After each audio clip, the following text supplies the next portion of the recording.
Hello friends, మనం repotting చేయాలనుకున్న మొక్కకి ఇలా ఆకులు తీగ సరిగ్గా వచ్చేలా చూసుకోవాలి. ఇలా వచ్చిన తర్వాత ఇప్పుడు మనం రీపాటింగ్ చేసుకోవచ్చు. అది కూడా ఎలా చేయాలని ఒక్కొక్కటిగా మనం చూద్దాం. మనం రీపాటింగ్ చేయాలనుకున్నటువంటి కుండీలో మట్టి మిశ్రమంతో పాటు ఎండుటాకులు అవి ముందుగానే కలిపి పెట్టుకొని దాని మీద లిక్విడ్ ఫర్టిలైజర్స్ ఇవ్వాలి. అంటే మన WDC కానీ OWDC కానీ లిక్విడ్ పోసి కొన్నాళ్ళు అట్ట విడిచిపెట్టాలి. ఇలా చేయటం వల్ల మట్టి మిశ్రమంలో నుంచి ఒక రకమైన హీట్ ఉత్పన్నం అవుతుంది కదా, ఆ ఉత్పన్నం అవటం ఆగిపోతుంది.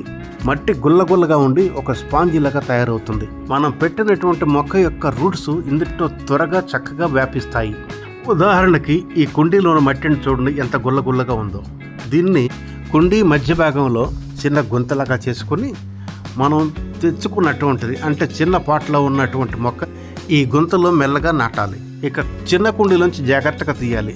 ఆ సాయిల్ అందుట్లో చానాల బట్టి ఉంది కాబట్టి దాన్ని లూజ్ చేయడం కోసం 4 పక్కల లేదా మెల్లగా ట్యాపింగ్ చేసి వేర్లు తెగిపోకోకుండా మెల్లగా బయటకు తీయాలి. ఇలా ప్రెస్ చేసిన తర్వాత ఈ మొక్కను ఇలా పట్టుకుని ఈ సాయిల్ కింద పడిపోకుండా ఈ రకంగా చేయటం వల్ల ఇలా మొక్కలు వచ్చేస్తుంది. చూశారు కదా. ఇప్పుడు వేర్లు చూసారు ఏ రకంగా స్ప్రెడ్ అయినాయో. ఈ రకంగా స్ప్రెడ్ అయిన మొక్కని మనం పెట్టుకోవాలి. ఇలా ఇప్పుడు నలువైపు నుంచి తీసినట్టు మట్టిని ఈ రకంగా కమ్మేసుకోవాలి. ఆ తర్వాత 4 పక్కల అంటే చుట్టూ ఉన్నట్టు మట్టిని కొంచెం ఈ రకంగా ఒత్తుకోవాలి. అలా చేసుకోవడం వల్ల కొంచెం వేళ్ళు తొందరగా నాటుకుంటాయి. ఇంకా మొక్క ఎదిగింది నిలబడలేదు కాబట్టి కాస్త సపోర్ట్ కూడా ఇవ్వాల్సి ఉంటుంది. మొక్క అటు ఇటు పడిపోకుండా ఉండటం కోసం చిన్న స్టిక్ ఏదైనా తెచ్చుకుని ఈ పక్కన వేర్లు డ్యామేజ్ కాకుండా ఈ రకంగా పెట్టేసి ఇలా కట్టుకుంటాం. అటు ఇటు పడిపోకుండా దీన్ని కొంచెం ఇలా జాగ్రత్తగా నిలబెట్టి మొక్కలని పైకి కట్టాల్సిన చిన్న తాడు లాంటిది ఏదైనా తీసుకుని ఈ రకంగా కట్టాలి మనం. ఇక కట్టేటప్పుడు కూడా మొక్క లేతగా ఉంది కాబట్టి దాని తీగలు కానీ కాటలు కానీ విరిగిపోకుండా లేక వంగిపోకుండా జాగ్రత్త వహించాలి. లేకపోతే కొన్ని మొక్కలు అయితే విరిగిపోతాయి. ఈ తాడుని గట్టిగా బిగించుకోకుండా కొంచెం లూజ్గా ఉంచడం వల్ల ఏంటంటే ఈ కాండం డ్యామేజ్ కాకుండా ఉండాలంటే కొంచెం లూజ్గా కట్టాలి.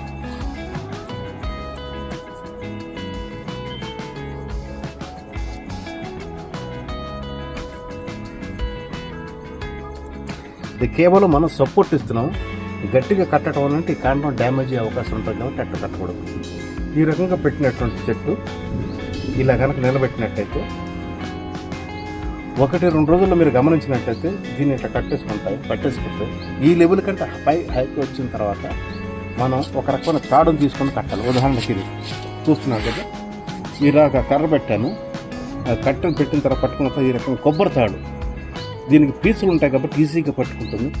ఈ తాడు పందిరి వరకు పై వరకు కట్టాం కాబట్టి ఈ తాడు సాయంతో పై వరకు మెల్లమెల్లగా పాక్కుంటూ వెళ్ళిపోతుంది.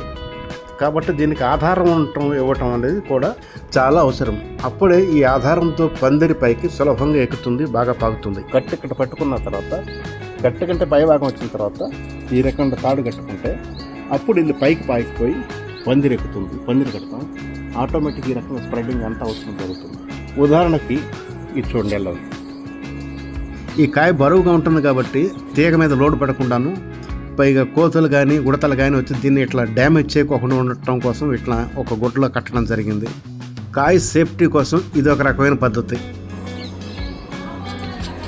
సో ఈ రకంగా తీసుకున్నట్టు స్టార్టింగ్ నుంచి సీడ్స్ నుంచి మొక్క వచ్చే వరకు మీకు నేను తెలిసిన పద్ధతిలో మీకు చూపించాను. నేను చేసే పద్ధతి ఇది. ఒకవేళ ఈ పద్ధతి కనుక మీకు కూడా నచ్చితే మీ టెర్రస్ గార్డెన్లో కూడా ఇటువంటి మొక్కలు పెట్టుకోండి. అది బీర కానీ సొర కానీ దోస కానీ ఏదైనా సరే ఈ రకంగా పెంచుకోవటం, రూట్ స్ప్రెడ్డింగ్ అయిన తర్వాత పెంచుకోవడం వల్ల ఏంటంటే మొక్క గ్రోత్ చాలా బాగుంటుంది. మొక్క గ్రోత్ బాగున్నప్పుడు కాపు కూడా చాలా బాగుంటుంది. అలాగే తీసుకోవాల్సిన జాగ్రత్తలు ఏంటంటే ఈ రకమైనటువంటి మనం వేస్ట్ కనుక వేసి మొక్కలు పెట్టినప్పుడు వెంటనే పెట్టకూడదు. డ్రై లీవ్స్ ఉన్నప్పుడు ఇందులో మిక్స్డ్ సాయిల్ దీనిపైన పొర వేసినప్పుడు కొన్నాళ్ళు నిలవబెట్టేసాను నీళ్ళు పోసి. అప్పుడు ఇందులో ఉన్నటువంటి వేడి తగ్గిపోతుంది కాబట్టి మొక్కలకి ఏ రకమైన డ్యామేజ్ కాదు. అందుట్లో ఉన్నటువంటి వేస్ట్ లీవ్స్ గా నేను బాగా కంపోస్ట్ లాగా తయారైపోయి మొక్క గ్రోత్కి చాలా ఉపయోగపడుతుంది. చాలా హెల్దీ, మంచి న్యూట్రియంట్ గాను మంచి కాపు వస్తుంది. ఇదండి నేను చెప్పిన పద్ధతి. ఒకటి పద్ధతి నచ్చినట్టయితే మీరు కూడా పద్ధతి ఫాలో ఉంటుంది, కామెంట్ చేయండి మీ యొక్క అభిప్రాయాలతో. అంతే కదా, ఒకటి మీరు ఎవరో సబ్స్క్రైబ్ చేసుకుని దయచేసి సబ్స్క్రైబ్ కొట్టేయండి. ఉంటాం మరి, చేయండి.